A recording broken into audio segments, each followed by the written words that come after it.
So welcome back to the Barbells, Bikinis and Biz podcast. So today I am joined by another guest who is a good friend of mine, Josh Clarke. So I'm not sure what you probably know as. Is it Josh, just Josh Clarke on Insta? Josh Clarke PT. Josh Clarke PT, of course, on Insta. And I brought him on today because I want to talk about some of the misconceptions and struggles you face when getting into personal training and online coaching. Because I think I've had quite a few people come up to me during lockdown and say to me things like, oh, I've seen what you've been doing, I've been seeing your work and it looks so good, how do I become a PT? And I've been thinking, you've been going to the gym for about a year and now you want to become a PT. And I don't think people seem to understand what the job actually entails, especially the online coaching. I think people think it's this, you sit at a laptop, you can do what you want when you want, it's an easy money maker. So I thought we'll just cover some of the misconceptions, maybe some of the difficulties people haven't considered, things we've experienced as well. But before that, just if people don't know who you are, just a brief introduction to yourself. Yeah, so obviously name is Josh Clarke. You can sort of find that across all my social media. It's quite an easy name to find. Full-time PT and online coach, but the aim hopefully this year is we're in that transition of moving from PT to online coach. I just feel my skill set, my knowledge, I can provide a better service as an online coach, and with goals pursuing bodybuilding, it matches that lifestyle. Not that it would be an easier choice like me and Lucy will get into, but full-time online coach is the goal. I'm hoping to step on stage next year, do my first junior show, and from there just keep growing clients. Got some couple ideas planned, getting a member site set up. But than that, I'm just very same boat as Lucy, so both online coaches and just hoping to take over the game essentially. Awesome. So like I said to some of these people, I think people, when they came to me, they thought, right, well, they've seen what you're doing, and obviously we post the highlights on social media, we post how much we're loving our job and everything good that's going on in our job. And I knew quite a few people before I got into the industry, and I sort of knew what to expect in terms of some of the hardships and some of the things that, because it's promoted on these adverts, especially PT, that you'll earn this much, and you see these pictures of people with clients happy, smiley, and it's really not like that at all. So I think the first point I wanted to come on to is based upon that. When you get these adverts, it says, earn 40k being a personal trainer. I think the first part is that to start with, you really are not going to earn good money at all. Exactly. Your experience with that as well would be quite interesting to hear. Yeah, obviously it's not that, for those listening, we're trying to de-glorify the idea of being a PT or coach. No, It's just not. when I'm certainly not glorifying it.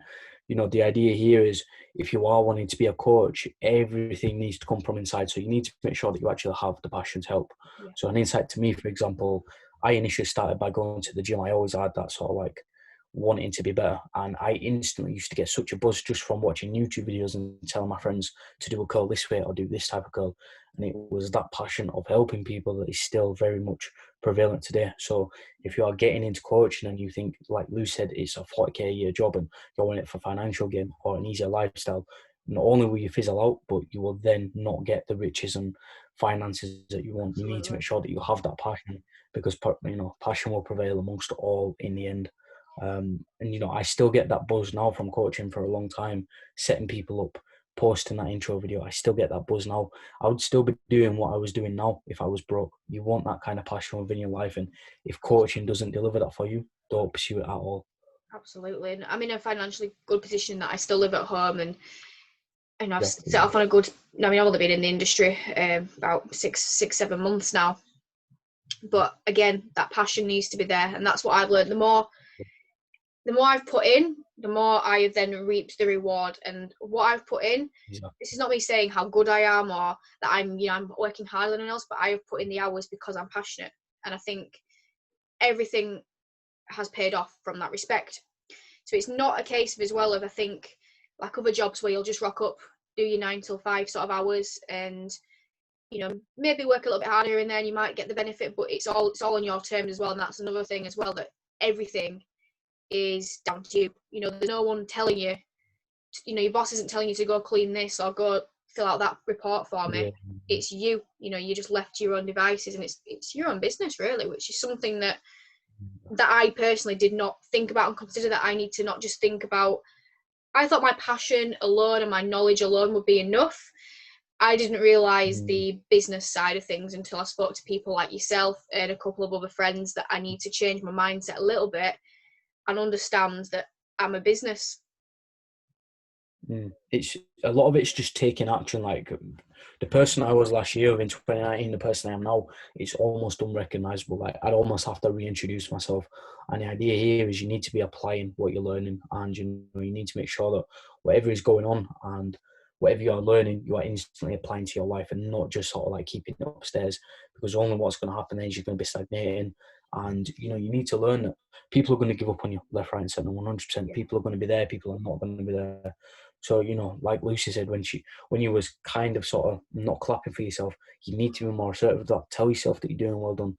Affirm yourself that you're going to be one of the best in the industry, because you've got to clap for yourself.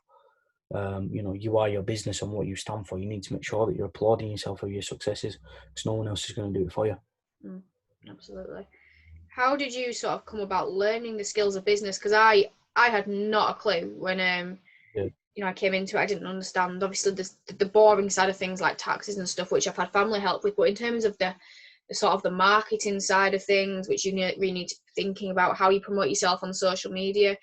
Now, you'll see people, that'll sell you courses on how to do this, but they're charging, thousands of pounds. And most of the time, I think they probably don't really know what they're on about half the time. So from myself, it was speaking to other coaches in the industry, looking at what they were doing, speaking to them, people like yourself.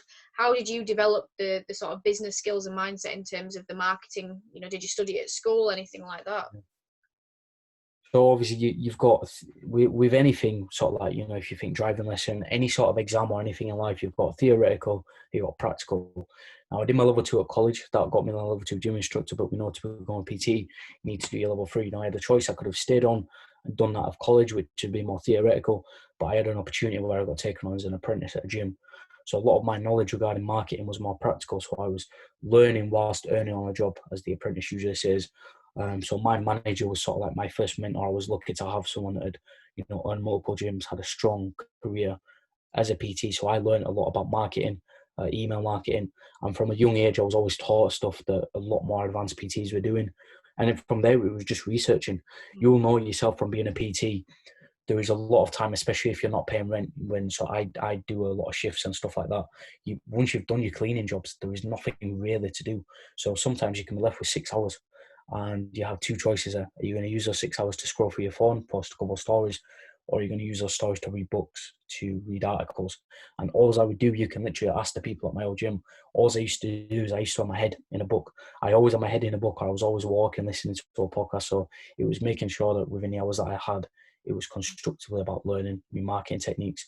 And then most of all, applying it. I've done over 400 or 500 posts on my Instagram, and from what I used to do to versus what I do now, it was all just been a learning curve of consistency. So you've just got to get in the field and do it, but make sure that you're learning as you go. I think you've touched on another point there as well about the learning side of things, that your level 2 and 3 is not enough at all. Now, you might be going into a level 2 or 3 course with baseline knowledge. Like myself, I had baseline knowledge, some stuff that wasn't taught in the course that I've been able to carry over, but then I've obviously learned a lot within the course itself. But if you just took that course as face value, as that is what you need to know to become a personal trainer or a coach, fitness coach, it's not enough. So like you said, reading, videos, membership sites, or never stop learning. That's something that I've prided myself on, and I think has helped me as well. Just never feel satisfied with what you know. And experience as well. Experience comes with that, learning people and learning, because what you learn in the course is basically like a textbook, but life isn't textbook. Clients aren't textbook cases. So you can't, it's never just as simple as applying these theories and strategies that come within the textbooks to real people. That's one thing I found. I found as well, and this is again another thing I picked up from my old mentor, was that the thing that separates a coach from a great coach is that the idea that coaching is, I see it as an art form, and it'd be cool to see your opinion. And if there's any other coaches listening to this, to let us know your opinion. But I feel like coaching is an art form. Having the ability to guide somebody through a movement, a hip hinge, for example, be able to track their sleep, their mood, their mental health, put systems in place to make sure that they are optimal in every variable possible. that is what separates a coach from a great coach. Any coach can just send across a training program, a nutrition program, but to look into variables, to optimize training and individualize programming to make sure that your client is at their best ever, that is what really makes a great coach. And there are only a handful of people that are doing it, but trust me, it's that handful of people that will go a long way within the industry. Absolutely, because again, that's something that's not really taught in these courses. It's very much a case of, Yeah. I think they do touch a bit on, like, the stress here and there. I think there's a bit on the sort of it's more like the physiological side of the stress response, but I think it's more in relation to actually exercise being a stressor rather than sort of external stress of life. Mhm. And again, this is not what's taught in the things that people. No one's the same. Nobody is the same, and everyone has things going on in their lives, and everyone's body reacts differently to different things. And like you've said, delving into understanding these different mechanisms, that it's more fitness and health related goals are so much more than just a training and nutrition plan. So much more that goes behind it. If you wanted just a training and nutrition plan, like you said, anyone can send it, type it in on Google. I could type it on Google now, fat loss program, workouts and nutrition, and I get it. You get it, 100%. But there's so much more that goes into it, and that's not what's taught. And I've learned that through listening to other people. So people that have sort of influenced myself in terms of, so my own coaches that I've had in the past. So Vicky, my current coach, people like AJ Morris, Bridgman, TM Cycles to an extent, I'd say as well. These people who muscle mentors who talk about all these different variables, and you see that the clients get the results, and that these clients are consistently progressing, and that's because they're not just getting, here's your training program, here's your nutrition, off you go. Yeah, 100%. And obviously it's about looking to make it as individualized as possible. So although those guys are doing their thing, the reason why they're doing so well is because they're doing it like there was only one Muscle Mentors, there was only one AJ Morris. What the idea now is for these not lower tier but newer coaches and stuff that are coaches that are new to the industry, you make sure that you're finding your feet within the ground, finding your calling. And although it's a very saturated industry, it's only saturated if you haven't found your niche. So find your niche, find your message, and from there, that is what will be able to make you go far in this industry, and you will then stand for something. 100%. So something else I wanted to touch on, I think more the online side of things, because again, this is a misconception as to what online coaching is, and it does seem to be quite this glamorous job where you're doing a couple of check-ins on a morning and writing a couple of programs with your laptop where you want, when you want. And honestly, that's what I thought it was at first. I thought it was quite an easier way out to sort of than personal training, a lot more free, and it wouldn't be that hard. You have a lot to do. But to be a good coach, and the reality of it is that it's not this laptop lifestyle that you imagine. It's 24/7. That's the thing I didn't really realise at first, that it's not a 9 till 5 or this hours when you want. It is a 24/7 job. Because if you are a coach, you can contact me whenever, which there should be. It shouldn't be you can speak to me on check-in day or whatever it is. You're always going to have clients messaging you and always having new inquiries and things to do. There's always something coming up. So from the minute you get up, like the minute I get up, I probably got unread messages from the night before because I go to bed really early because I'm a granny. To literally just before I'm about to go to bed, client messages still coming through. And there'll be times of day when I'm training that I switch off, but besides from that, it's constant. It is constant. Yeah, it definitely is a pressureful job, but what you've got to remember, if you truly are ready for, the blessings, the success, the financial gain, is that diamonds are made under pressure. And, like I say, someone asked me yesterday how many hours do I work, and if I really think about it, I've been up since 5 a.m. today. Everything has been work so far, and up until 10, 11 at night tonight will continue to be work. So it is a 24/7 job because I'm always looking to do more. Although the check-ins will be done now, I've got chances now where I will study, I will learn. I've got a couple of lessons. I've just come off a coaching call. Everything is designed, whether it be a conversation, a podcast like this, it's designed to network and propel me forwards. Yeah. So it is a 24/7 job.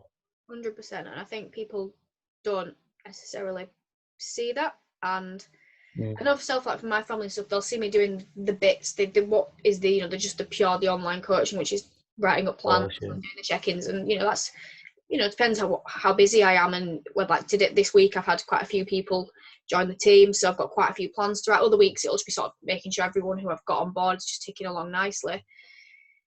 It'll depend how long I'm doing that stuff for, but they don't see the studying and doing podcasts and even filming your own workout, all of these things that you're doing to try and build and grow. And if you actually did tally up, I think I did it once just out of pure curiosity, everything that I've done in a week that is for my business, my job, it was ridiculous. It was like 80 or something hours, whereas your sort of standard human is like 30 to 40, isn't it, really?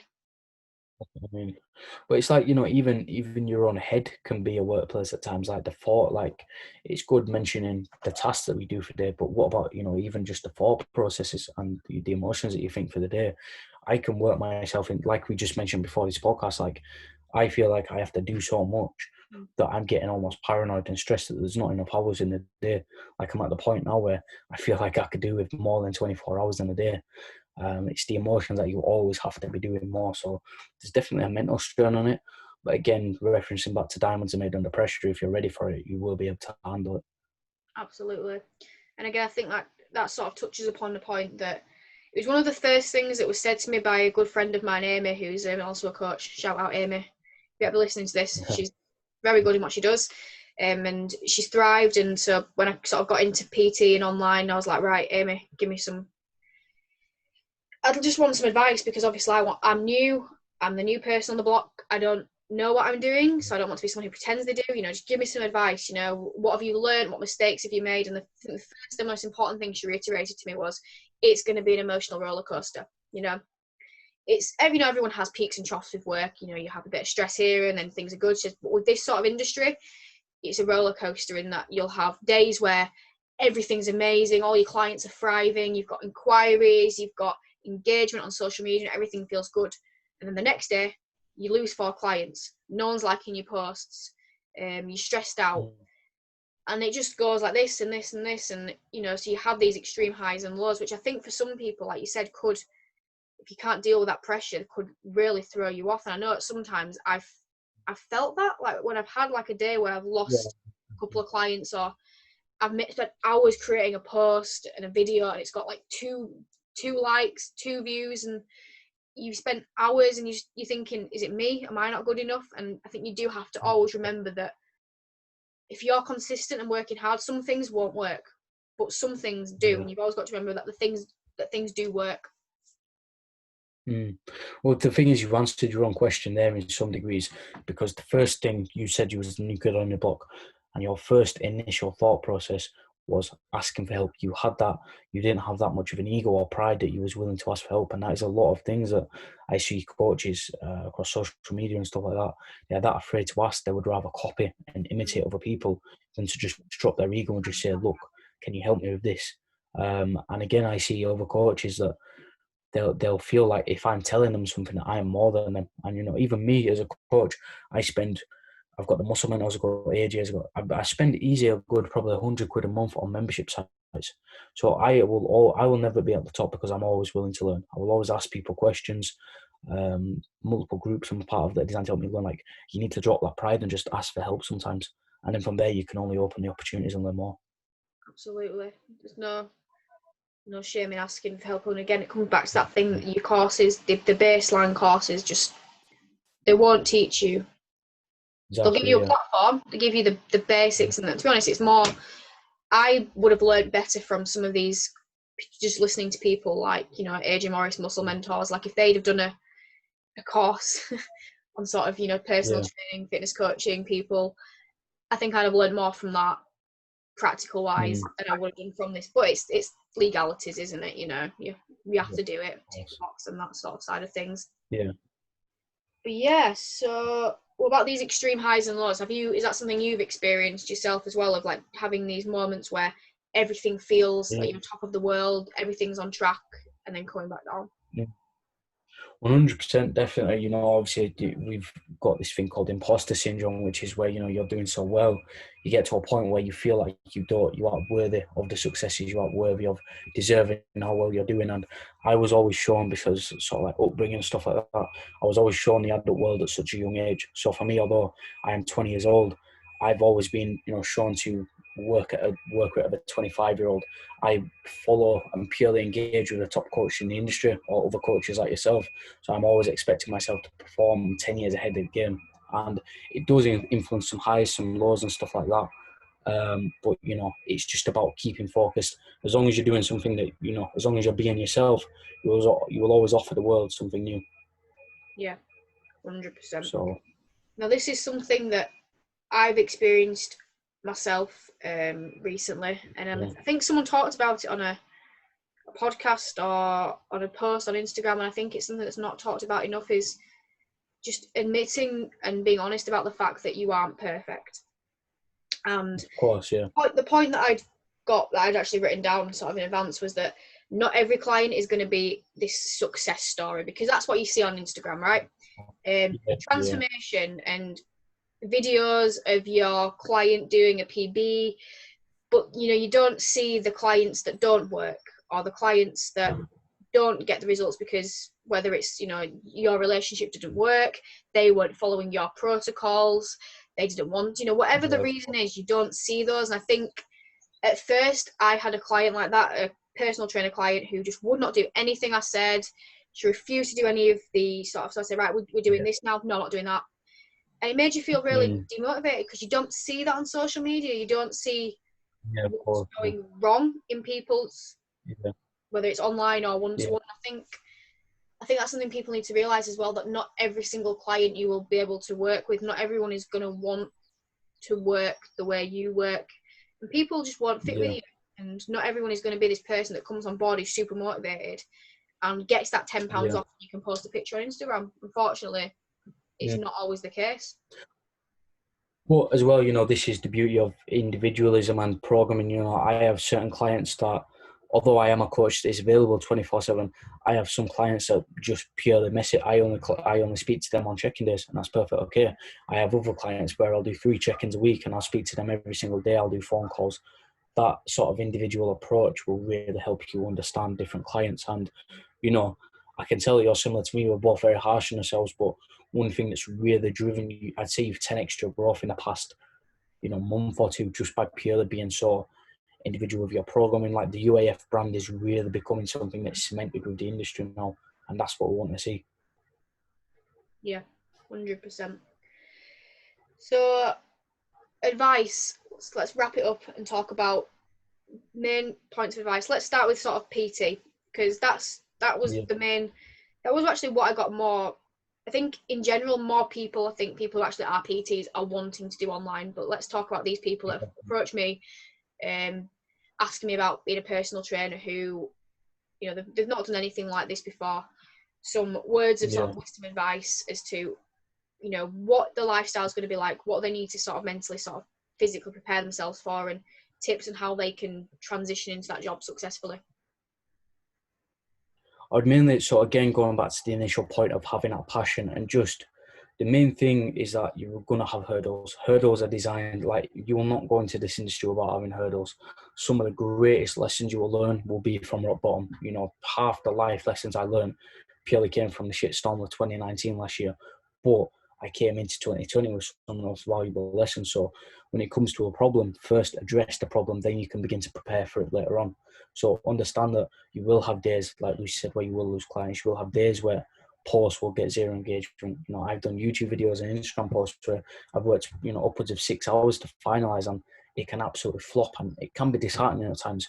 But the fact that I prepared for that, I was aware of that, it didn't sting as much as it would do. So be aware that it's not going to be all sunshine and rainbows, but be aware as well that if you truly do want this, the negatives will never outweigh the positives. And from there, just make sure that you have a message. I see a lot of coaches, like if I was to ask some coaches, what is your message? What do you stand for? They would stutter on the spot. But if you ask me the same question, I'll be able to say word for word, recite everything, because I understand my message, which means that when I'm promoting my message, my audience can understand it. So as a coach, if you don't know what you stand for, how can your audience know that as well?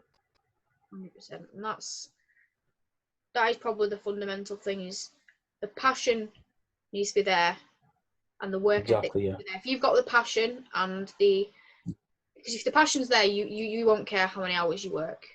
The passion's there, you won't care that, you know, some mornings you're up at 4 a.m. and, like you said, going to bed at 11. You won't care because you love it.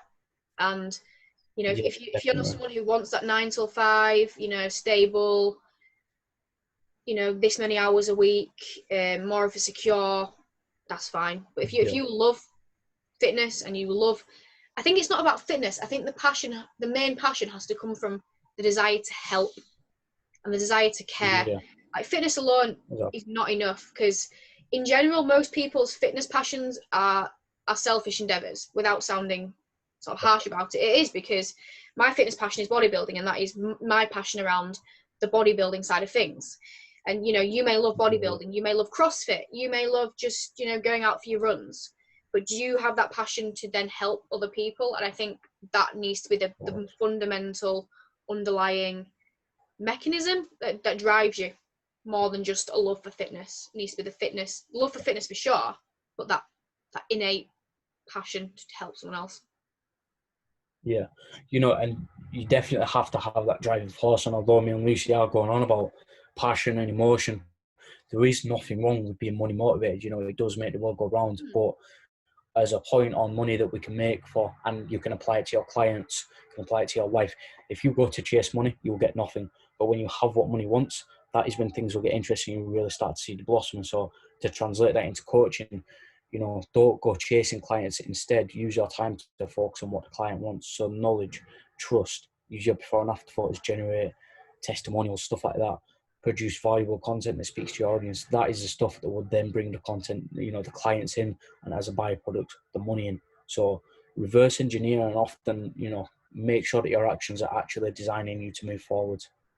Absolutely. And I think a lot of that would transfer into, because I was going to touch on the point as to someone who potentially wanted to become maybe just an online coach.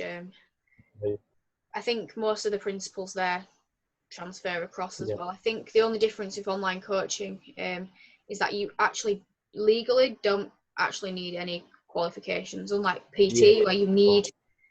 However, personally, and this is obviously, I've not been in the industry that long, but from what I've experienced firsthand, and I would personally get experience one-to-one coaching first, or trial coaching maybe people for free, because you need to learn. And I think that's what I've managed to understand from doing the personal training side of things as well, is that people are different, and understanding people is such a huge part of it. You know, a person isn't a textbook case. You know, you get these textbook scenarios in your PT course, but people aren't textbook, people aren't easy. And understanding the different kinds of people, even if you're working within a specific market, let's say, for me, most of my clients are sort of younger females wanting to get, you know, either lose weight or build muscle. But they're all different.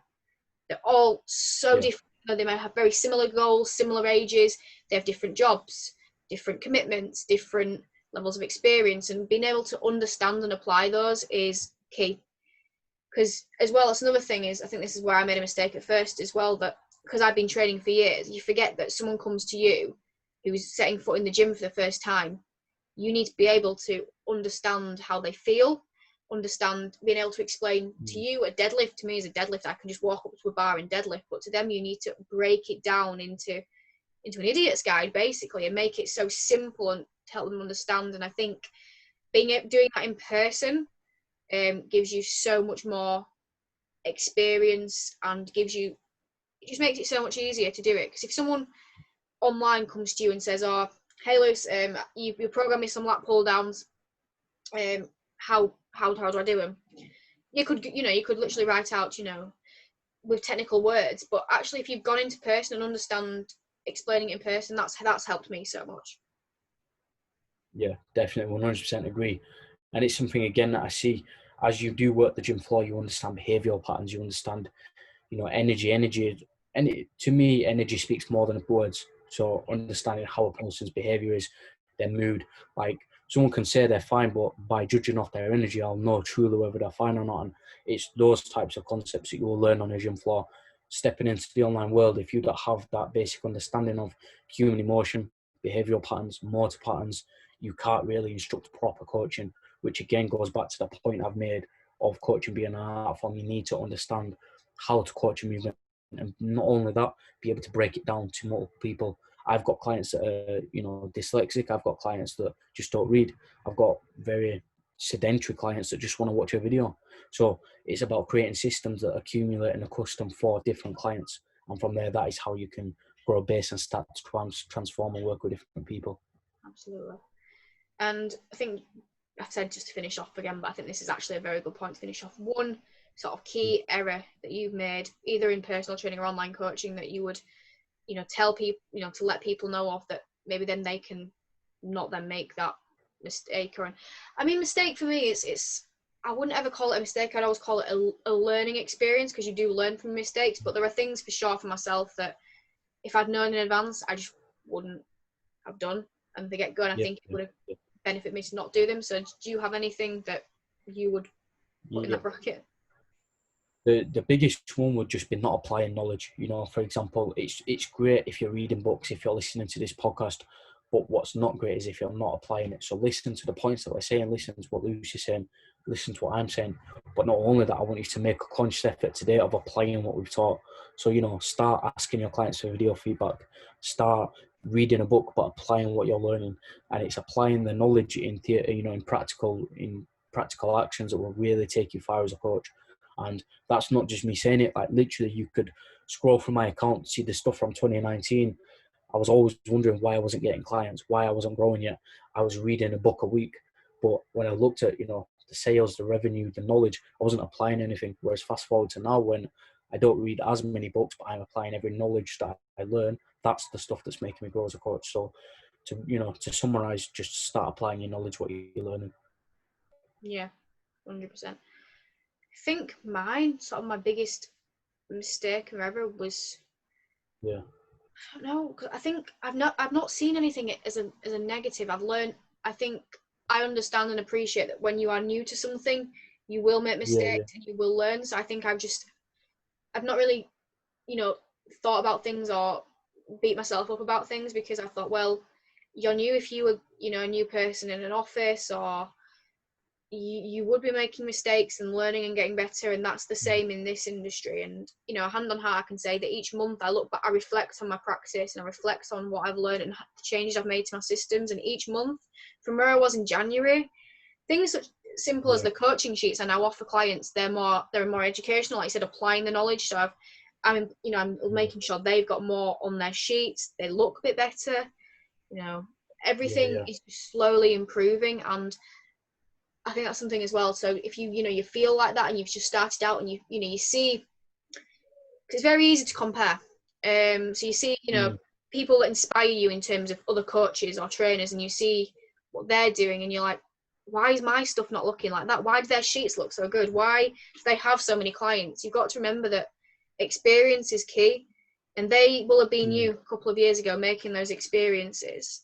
So don't give up, keep going, and eventually people will then ask you, because I've had that, which to me was amazing. Like, I've had a few messages saying, oh, Lucy, your coaching sheets look ace. What software are you using? And I'm like, people are coming to me, like other coaches are coming to me. And that's because I've not beat myself up, and I've always just prided myself on keep moving forwards, and better yourself, because you will get better with anything in life. The more you practice, the more you learn, the better it becomes.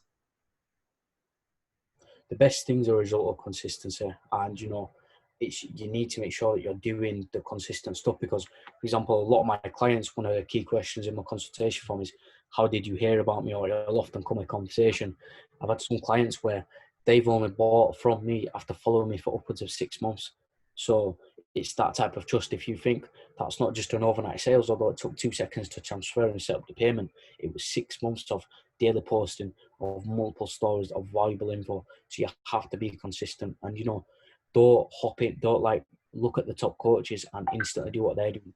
Find your feet, cover the basics, and then from there you will get better with time. I think that is a case, well, of practice what you preach. It's not just a case of practice what you preach in terms of the fitness and nutrition side of things, in that, but actually just being consistent as well. And if you show that you're, you know, committed to your line of work.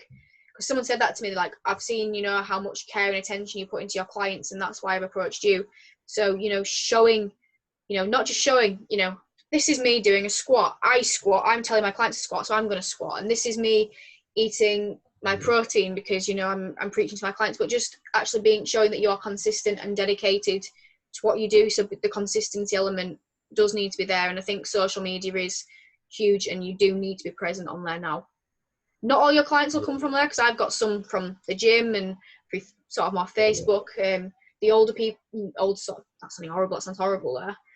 But, you know, if your market is younger people, especially, social media is where you need to be. So just show that you are consistent, because you can't do that in person. You know, PT, this is online more than anything. In PT, people can sort of see you PTing. Online, you can't see someone doing someone online unless you post it online. If that makes sense. Yeah, of course. There is a lot of stuff that goes on behind the scenes, but it's all about, you know, utilizing all the aspects of social media, like Instagram, for example. You've got story features, you've got IGTV, you've got posts, you've got videos, all of which you can be utilized to showcase your life, you know, as an online coach, to build trust, to engage with your followers. Like a Q&A box alone, a simple Q&A box can generate not only hundreds of followers, but build a community rather than a following. And it's little stuff like that that needs to be utilised, and so be present across everywhere. Is there anything else you wanted to touch on that we haven't covered in? Not really. I mean, obviously, if people are so potentially to looking to grow a following, or, you know, as an online coach, if you're wondering to grow more followers, 2 points would be to don't focus on buying, you know, following a community. Focus on building. Sorry, you want to focus on building the community, but not building a following. You know, you can see influencers with upwards of 200k followers, and they'll launch a product and it'll absolutely flop. But you can see, you know, proper coaches with a good community of, say, 30k, and they can launch one t-shirt and it will sell out. So you need to make sure that you're building a community rather than a following. So again, using the Q&A boxes, engaging, liking, commenting, saving other people's stuff, commenting, you know, meaningful stuff. Engage with your followers, and that is how you will begin to build trust with your audience. Because I'm not a big account. I'm not even at 2k yet, but like you've said, you know, building that community. And I think, again, that comes back to the posts. Like, you may do a post and it may quote unquote flop. You know, you spent hours on this YouTube video and you've got 40 views, and you were because you think, oh, I might get quite a few views for this. This is, you know, some really insightful stuff. This will really help people. You get like 40 views and you're like, oh, great. Yeah. But that one person views it, and say, like, for example, I did one about tips on sleep. Cheeky plug, go give that a watch. No, I'm joking. But say one person who didn't really think about that watches that and thinks that was really helpful, then buys into you. Well, then that's job well done. So building that circle, building that community, it doesn't matter. Don't chase the following, you know, yes, obviously a bigger following helps for sure, but you want everyone who follows you to be engaging. You want people, valuable followers, people who care what you say, people who could be potential customers, or just people who are going to better you. So people like Josh is not a potential customer of mine, but Josh is someone who I follow his stuff because it inspires me as a coach. So following other coaches, following people you look up to. Yeah, 100%. exactly. Yeah, that's pretty much, you pretty much just wrapped it up good there. It's all about, you know, just following people that match you, and then from there you can learn new stuff, understand new techniques, and it's all just a growing curve from there, really. Yeah, so I think that's going to do us good. You know, a good solid 40 minutes there. And if people, I'm sure Josh feels the same, but if anyone's out there listening who's potentially wanting to get into the industry, who maybe after listening to this has a few more questions, or you know, maybe after listening to this feels confident that this is what they want to do, or just in general are interested, I'm happy to, like I've said, I've not been in the industry long, but I'm happy to share my knowledge. I'm happy to share my experiences and offer words of wisdom and advice. You know, I'm sure you feel the same if people want to happily, you know, DM you and ask questions, because don't be scared to ask for help. Do not be scared to ask. We touched on this. Don't be scared. If you've got questions and you're not 100% sure, just reach out. It's one of the best things I do and have done. All right. So, well, thanks for listening, guys. It's been a bit of a different one today, but I'm sure some of you, and I hope those who potentially are interested in the industry, have found it insightful and useful. I'm sure I'll have Josh back to touch on something maybe a bit different. I don't know what, but something. And yeah, I'll see you in the next one. Thanks, guys.